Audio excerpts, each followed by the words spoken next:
दोस्तों, जो मध्य प्रदेश में जो आंगनवाड़ी कार्यकर्ता है और सहायिका के पद की जो भर्तियां निकली थी, तो मैं आपको बता देता हूँ। एक भर्ती और फिर से निकल आई है जिसका नाम है क्या कि आंगनवाड़ी कार्यकर्ता या सहायिका 2.0। ठीक है। और दोस्तों, इसमें अगर आवेदन की बात करें तो आप देख सकते हैं स्टार्ट डेट, यानी स्टार्ट डेट कब से है, 29 दिसंबर से। यानी 29 दिसंबर से इसके फॉर्म अप्लाई होने चालू हो जाएंगे। और एंड तिथि यानी खत्म कब होने वाले, तो 30 जून 2025। यानी लगभग ये जो पूरी प्रोसेस है, यानी आपके आवेदन जैसे 29 दिसंबर से चालू हो जाएंगे और 30 जून तक, मतलब इसकी जो पूरी प्रक्रिया है नियुक्ति तक की हो जाएगी। ठीक है। इसमें आपका दावा आपत्ति वाला जो भी है, जो भी होने वाला है, सब कुछ इसी में हो जाएगा। तभी आपको इतने लगभग 6 महीने का इसमें टोटल समय लगने वाला है पूरी भर्ती प्रक्रिया में। तो दोस्तों, आप यहाँ पे साफ साफ देख सकते हैं, यहाँ लिखा है महिला बाल विकास अंतर्गत भर्ती प्रक्रिया हेतु संबंधित समय सारणी, और ये पूरी समय सारणी आपकी रहने वाली है।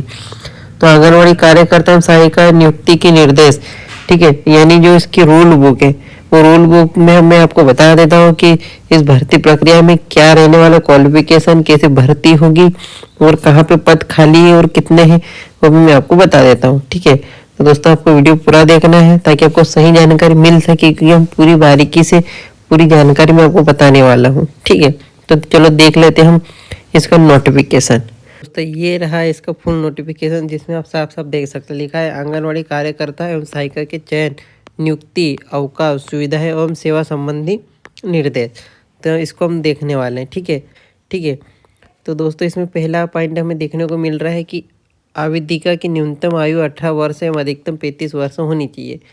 यानी कितनी वर्ष कितनी होनी चाहिए, 18 से 35 वर्ष तक लगभग इसमें आयु होनी चाहिए। पहला पॉइंट आपका ये हो गया। ठीक है। ये होना जरूरी है।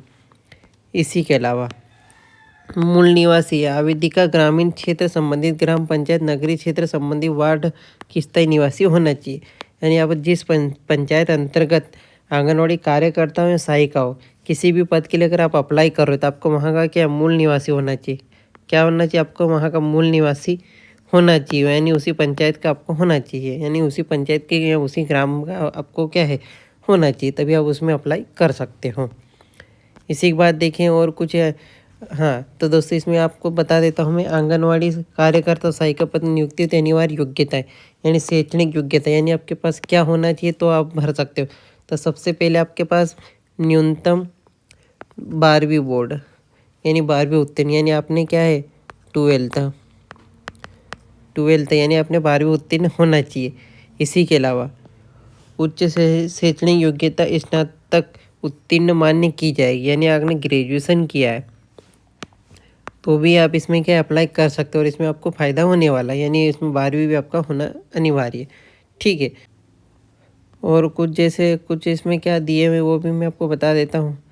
और दोस्तों, यहाँ पे देख सकते हैं आप, आंगनवाड़ी कार्यकर्ता की नियुक्ति तो अंक निर्धारण मापदंड, यानी जो अंक का जो निर्धारण, यानी आपको जो आंगनवाड़ी कार्यकर्ता की मैं अभी बात कर रहा हूँ। ठीक है। आंगनवाड़ी कार्यकर्ता की, तो उसमें आपका चयन कैसे होने वाला है। तो इसमें टोटल आपके कितने अंक रहने वाले हैं, उसमें आपके 100 अंक रहने वाले हैं। ठीक है। और ये अंक कैसे मिलने वाले हैं, तो इसमें मैं आपको बता देता हूँ। अगर आप अनुसूचित जाति या अनुसूचित जनजाति की महिला अभ्यर्थी हैं तो आपको 5 अंक मिलेंगे। ठीक है। वहीं अगर गरीबी रेखा के नीचे जीवन यापन करने वाले परिवार की महिला अभ्यर्थी हैं तो ठीक है, तो इसमें भी आपको कितने मिलने वाले हैं, 5 अंक मिलने वाले हैं। इसी के अलावा अगर जैसे कोई विधवा हो या परित्यक्ता हो या तलाकशुदा हो या 30 वर्ष से अधिक आयु, यानी अगर आपकी आयु 30 वर्ष से अधिक है और इसमें आप अविवाहित है। ठीक है। मैं उसकी बात नहीं कर रहा हूँ, अगर आप 30 वर्ष के और आप विवाहित है तो आपको ये नंबर नहीं मिलेंगे। ठीक है। ये सिर्फ किसी को मिलेगा जो 30 वर्ष की अधिक आयु और अविवाहित हो, उनको कितने अंक मिलेंगे, इसमें 5 अंक दिए जाएंगे। ठीक है। इसी के अलावा आंगनवाड़ी केंद्रों की सहायिका, पूर्व की मिनी आंगनवाड़ी कार्यकर्ता, आशा कार्यकर्ता और उषा कार्यकर्ता और पूर्व अन्य स्थान पर आंगनवाड़ी कार्यकर्ता के रूप में 5 वर्ष का अनुभव, यानी अगर पहले से आप कुछ काम कर रहे हो और आपको 5 वर्ष का अनुभव है तो उसके आधार पर आपको क्या है 10 अंक दिए जाएंगे। कितने दिए जाएंगे, 10 अंक दिए जाएंगे। ठीक है। इसी के अलावा शैक्षणिक योग्यता की बात करें तो हायर सेकेंडरी, यानी अभी मैंने आपको बता दिया था 12th आपका होना चाहिए। ठीक है। और दोस्तों क्या दिया इसमें कि हायर सेकेंडरी में कक्षा में प्राप्त 40%, यानी आपका अगर इधर लिख देना, अगर दोस्तों आपका 40% है तो आपको कितने अंक मिलेंगे? 25 अंक। कितने मिलेंगे? 25 मिलेंगे, ठीक है। और अगर 40% से आपका अधिक अंक है, मतलब ये अधिक है, तो देखो प्रत्येक 2% पे, यानी जो प्रत्येक 2% आपको एक अंक क्या है मिलने वाला है, जो जैसा जुड़ेगा वैसा उसको क्या जोड़ने वाले हैं। इसी के अलावा अगर हम बात करें फिर शैक्षणिक योग्यता, अगर आपने उच्च शैक्षणिक योग्यता स्नातक यानी ग्रेजुएशन है तो इसका भी आपको 10 अंक मिलेगा, यानी 12th वाले को तो इस आधार पे होगा जो मैंने आपको यहाँ बता दिया है, ठीक है। ये तो बता दिया मैंने आपको, पर यहाँ आपको सीधा 10 अंक मिलेगा आपको ग्रेजुएशन के इसके, ठीक है।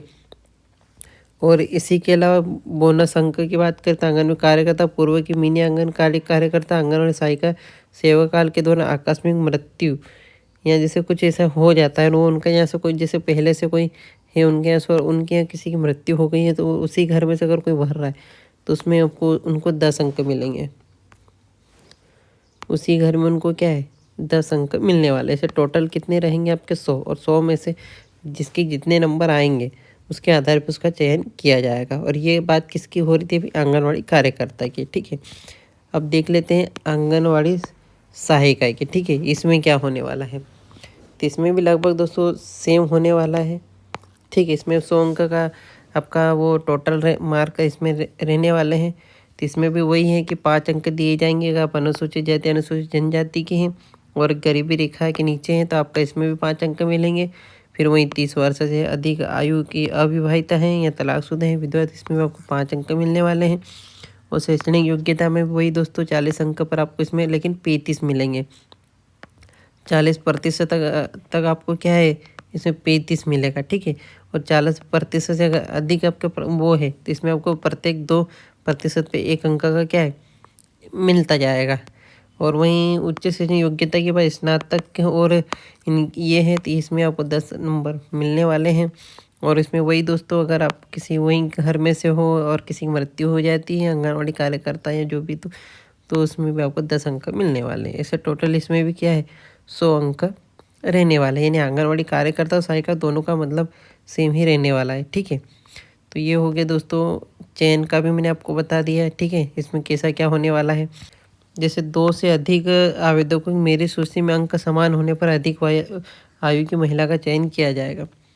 यानी 2 का अगर जैसे नंबर सेम आते हैं तो उसमें जिसकी आयु अधिक होगी, जिसकी आयु क्या है अधिक होगी, उसको क्या है प्राथमिकता इसमें दी जाएगी, ठीक है। चयन दोस्तों कैसे होने वाला है, तो यहाँ पे आप देख सकते हैं चयन समिति, यानी अनुभागीय अधिकारी राजस्व यानी ये अध्यक्ष रहने वाले हैं, और महिला बाल विकास परियोजना अधिकारी सदस्य सचिव, और ग्रामीण आदिवासी योजना के मुख्य कार्यपालन अधिकारी जनपद पंचायत वाले वो क्या है सदस्य रहने वाले।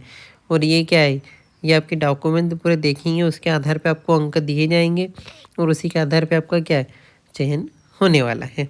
और दोस्तों जैसे हम आंगनबाड़ी कार्यकर्ता सहायिका से नियुक्ति के लिए समय सारणी की बात करें तो आपको ध्यान रखना है आवेदन पत्र प्राप्त करना है, यानी आवेदन पत्र आमंत्रण की सूचना जारी होने के दिनांक से 10 दिवस का, यानी आपका 29 से अगर फॉर्म चालू हो रहा है तो आपको लगभग 10 दिन अगले जोड़ लेना, यानी 10 जनवरी, ठीक है। 10 जनवरी तक आपको क्या है आपको फॉर्म अप्लाई कर देना है, क्योंकि आप साफ साफ दिए 10 दिवस के अंदर, ठीक है। और अंतिम सूची का प्रकाशन कितने 15 दिन के अंदर हो जाएगा, ठीक है। और दावे आपत्ति के लिए भी आपको सिर्फ इसमें 7 दिन मिले हैं, ठीक है। और दावे आपत्ति की अंतिम तिथि मतलब जो इसकी जो सूची है वो जारी करने का 7 दिन है, पर नियुक्ति पत्र जारी करने की अंतिम सूची 2 दिवस रहेगा, ठीक है। और अपील प्रथम अपील करने की अवधि की अंतिम सूची का प्रकाशन के दिनांक से 10 दिन रहने वाला है, इस तरीके से रहने वाला है। और आपको मैंने बता ही दिया दोस्तों कि 29 क्या है दिसंबर 29 दिसंबर से 30 जून तक, 30 जून 2026 तक, यानी लगभग ये 6 महीने के अंदर ये मतलब पूरी प्रक्रिया पूरी आपकी इसमें क्या है समाप्त हो। और दोस्तों उच्च पद पर चयन का अवसर, और इसमें दोस्तों आंगनवाड़ी कार्यकर्ता की पर्यवेक्षक के पद का चयन 5 वर्ष सेवा पूर्ण करने वाली आंगनवाड़ी कार्यकर्ता को पर्यवेक्षक के कुल रिक्त पदों 50% विभागीय भर्ती नियमों के समिति सीधी भर्ती के माध्यम चयन का अवसर दिया जाएगा। यानी जैसे कोई भर्ती निकलती दोस्तों उसमें 50% में आपको क्या है फ़ायदा होने वाला है, ठीक है। तो ये काफ़ी अच्छा है जो तैयारी कर रहे हैं उनके लिए। और इस सहायिका में दोस्तों वही है, 50% पदों पर आंगनवाड़ी कार्यकर्ता के पद पर चयन का अवसर दिए जाने का इसमें भी प्रावधान है। और दोस्तों अवकाश की बात करें, जैसे आंगनवाड़ी कार्यकर्ता सहायिका के लिए अवकाश संबंधी निर्देश की बात करें तो ये भी देख सकते हैं कि एक वर्ष में 20 दिन, यानी 20 दिन का आपका क्या है, इसमें सामान्य अवकाश की पात्रता रहेगी और 10 दिन से अधिक इसमें क्या अवकाश नहीं दिया जाएगा। ठीक है। और मातृत्व अवकाश की बात करें तो आप एक वर्ष में पूरे सेवा काल में 2 बार ले सकते हैं मातृत्व अवकाश। ठीक है, पूरे सेवा काल में सिर्फ 2 बार मातृत्व अवकाश ले सकते हैं। और अवकाश की अवधि कितनी रहेगी, 180 दिन, यानी 180 दिन तक आप मतलब मातृत्व अवकाश ले सकते हैं। ठीक है, वो भी क्या है, गर्भावस्था के 8वें माह और उसके उपरांत कभी भी। ठीक है, 180 दिन। वहीं गर्भपात अवकाश की बात करें तो ये आपको इसके 45 दिनों की अवधि है। कितने, 45 दिनों की। ठीक है, और दोस्तों ये भी आपके लिए जानना बहुत काफ़ी इम्पोर्टेंट हो जाता है, तो ठीक है, देख सकते हैं आप। और ग्रीष्मकालीन अवकाश की बात करें तो प्रति वर्ष 1 जून से 15 जून के मध्य आंगनवाड़ी केंद्रों के लिए 15 दिवस का अवकाश रहेगा, यानी 1 जून से 15 जून तक। ये काफ़ी इम्पोर्टेंट है दोस्तों। 1 जून से 15 जून तक आपका क्या है, 15 दिवस का क्या है, ग्रीष्मकालीन अवकाश रहेगा, यानी ये होता ही होता है।